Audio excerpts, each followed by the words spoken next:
It's Rowan from Silver Tiger Media. How are you? Good, man. How you doing? Brilliant. It's a tremendous treat to speak with you. Thank you very much for your time. Thank you, man. Pleasure's mine. Look, congratulations on Machine Messiah. For me, this is the most exciting Sepultura album ever, which I realise is a big statement, but that's where I'm at. No, it's fantastic, man. I feel the same way, very happy with the result, with all the stuff we wrote. Everybody in the band really stepped up, to do the best we could. And really happy with the result of everything. So far the response has been very positive and very excited, and anxious for the album to come out. Oh, absolutely, as am I. Do you think that a milestone like 14 albums or a 30-year anniversary plays a large part for the band in producing an album this amazing? I think so, yeah. It feels like a new chapter in our career. The when you do like a tour like that, celebrating 30 years, which is an amazing mark, for a band like Sepultura, to achieve. And you play old stuff and you kind of recall, old memories, and you talk a lot about different ideas from the past, and that brings kind of like a wrap up. Okay, we're here, we done everything up to this point. We did so many different amazing things, and let's start something fresh. It feels like. So the tour was really complete. It was almost 3 years. Well, 3 years on the road. Touring for the Mediator, and celebrating 30 years. We released the single Sepultura Under My Skin, and the live video from Rock in Rio together with Tambor do Bronx, and the movie from Sepultura is coming out next year as well. So it was really exciting. We live an amazing moment with an amazing lineup, a great label. All the structure from Sepultura, it's really running well and strong, and it gives us a better condition really to only to think about music and really go there and really do the best. So yeah, it feels good. Magnificent, and it all rings true. Excuse me, sorry. Every element of Machine Messiah is, for want of a better term, superb. From the album's cover art to the track sequencing, the style diversity to classic Sepultura intensity. It's quite evident that an incredible amount of work went into this before you actually went to the recording studio. Yeah, I mean, I write music all the time. I have Sepultura, I have De La Tierra, which are my other band, and different projects and soundtracks here in Brazil for movies and TV series. So I have a lot going on all the time. It's very natural and common, for me, especially nowadays. We have the smartphones and everything that you could record, any type of idea anywhere, anytime. So. And last year, the end of last year, we started to collect, all these ideas, especially me and Eloy. Eloy also had like some drum loops and drum parts here and there that we started to organize.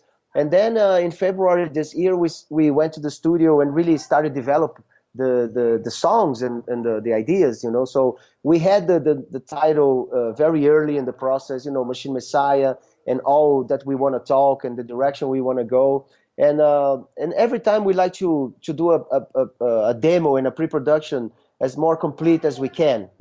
And then comes the producer Jens Bogren, and then we take it to the next level, and then make the best that we can together for each song and everything. So in a time period, it was actually like a short time, because February till May, end of April, we were already in the studio recording. So. But we it was more like a quality time than quantity.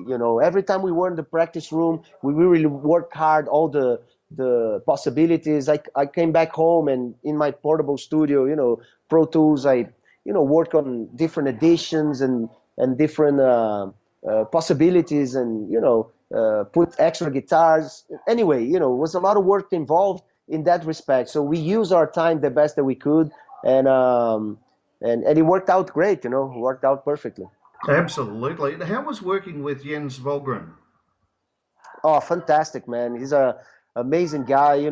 Since day one, when we first started to talk, about working together and everything, it was like a really a chemistry going. We were talking the same language. We wanted to go to the same direction.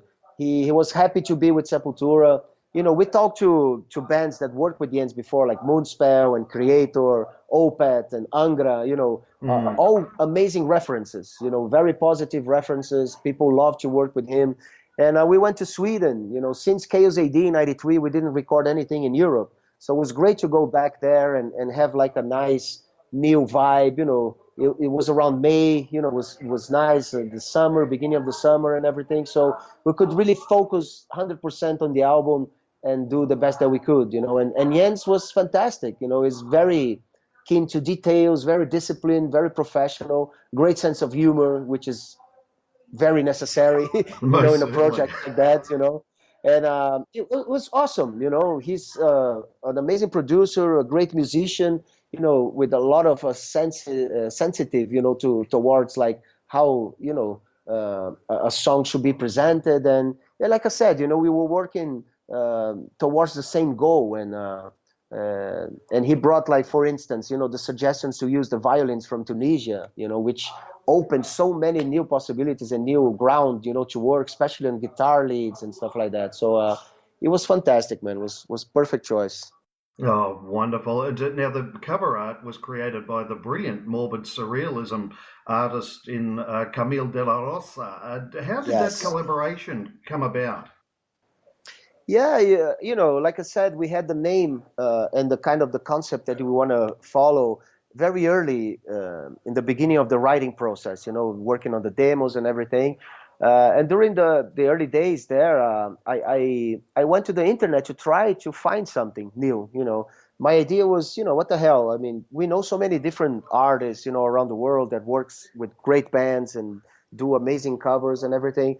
But I just wanted to give a shot and try to find something new, somebody unknown and at least for the metal world, Camille De Rosa was unknown, and I was so happy to find this painting, and it's called Deus Ex Machina, which is it fits perfectly the concept that we're talking about here, like a god machine that put us here as a test or something in this planet, and now the circle is closing because we are going back to the machinery and the robotization of society and everything. So that kind of concept, it helped us to create the Messiah and to write and music and lyrics. And there it was, this painting, done in 2010, was ready for us.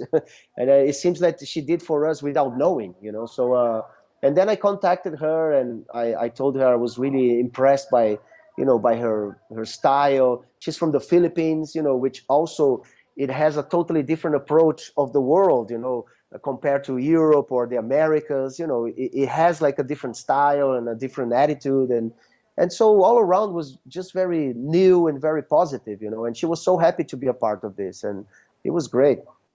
It is great indeed. And the way she's captured nature in the crab claws and the fetus, Yes.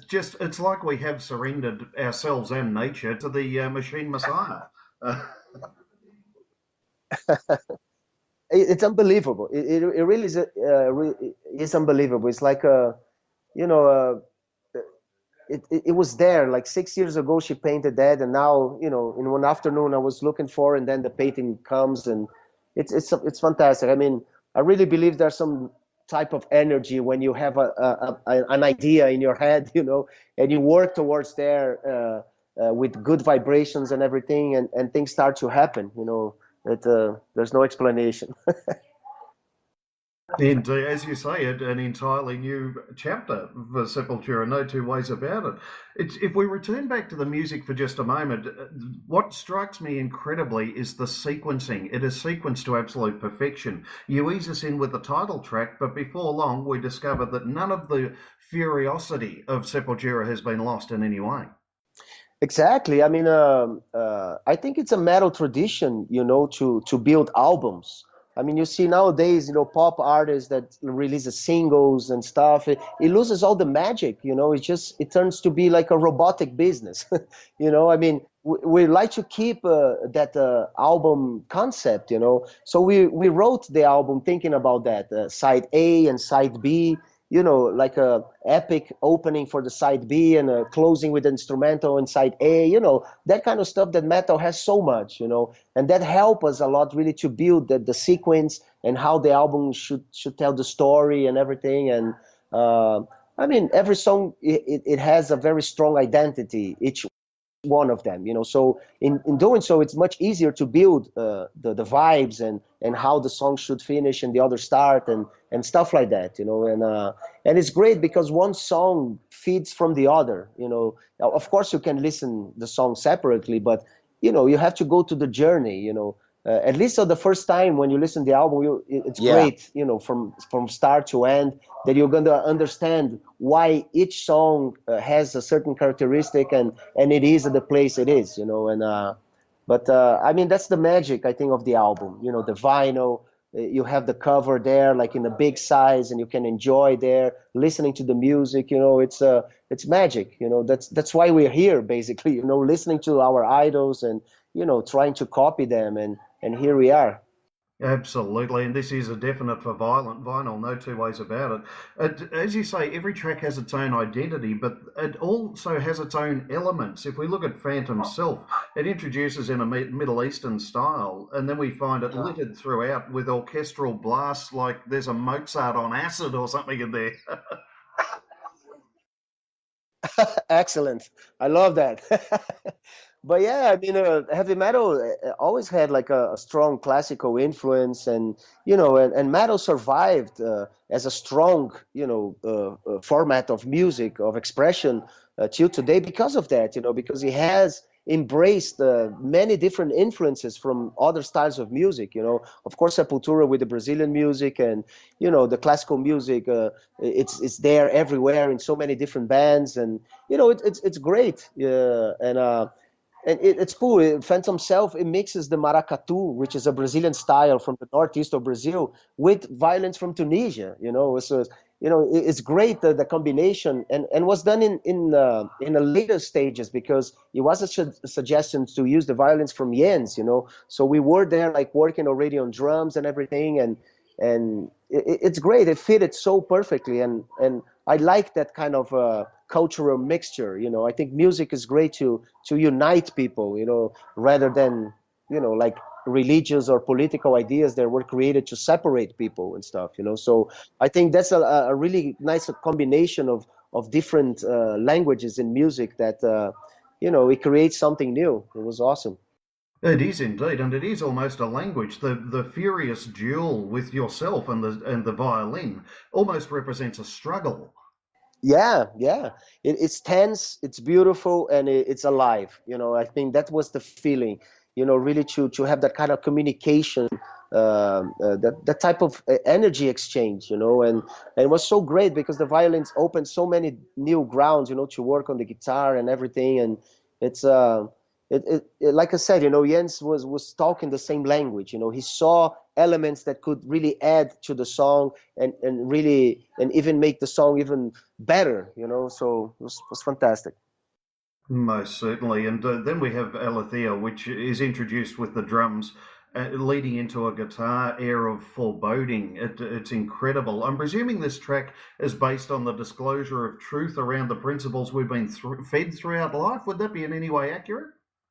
Yeah, Aletheia means truth, exactly, and it talks about the political situation and turmoil, especially in Brazil, and of course, you know, United States with Donald Trump and all this bullshit of this right-wing type of intolerance speech, and you know, you see that everywhere in the world in a higher level as probably as never seen before. You know, the intolerance and phobias all around and stuff. You know, and you see the political world like crumbling, you know, and because the truth is coming out, especially here in Brazil, you know, corruption.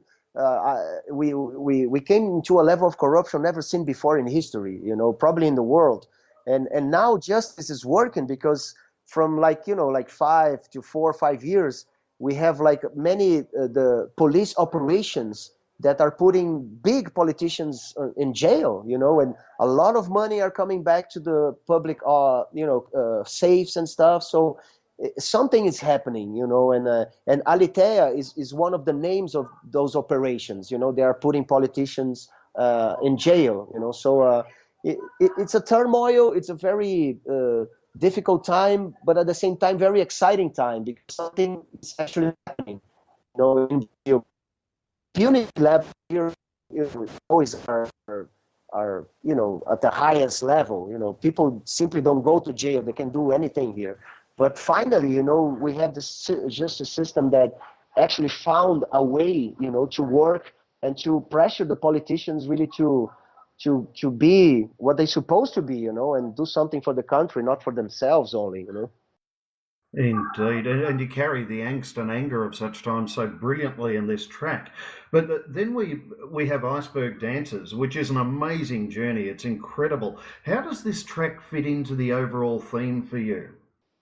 Yeah, Iceberg Dances for, although it doesn't have lyrics, it touches the subject of global warming, and the icebergs are never fixed, they don't have a specific place. They are always moving around, so there's no geographic, plan for icebergs. They're always like, moving around and everything, so I think inspired to write an instrumental song like that, with so many different moods and different rhythms, a lot of Brazilian rhythms, and melodies and the classical guitar, which was one of my oldest wishes to interact the classical guitar more with the band instead of using only for intros and acoustic songs, and really use the classical guitar more together with the band and the instrumental song was the consequence of that.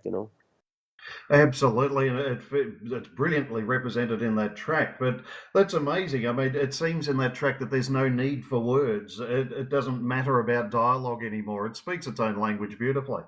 Perfect. Thank you, man. I mean, I'm really glad it passes, that feeling.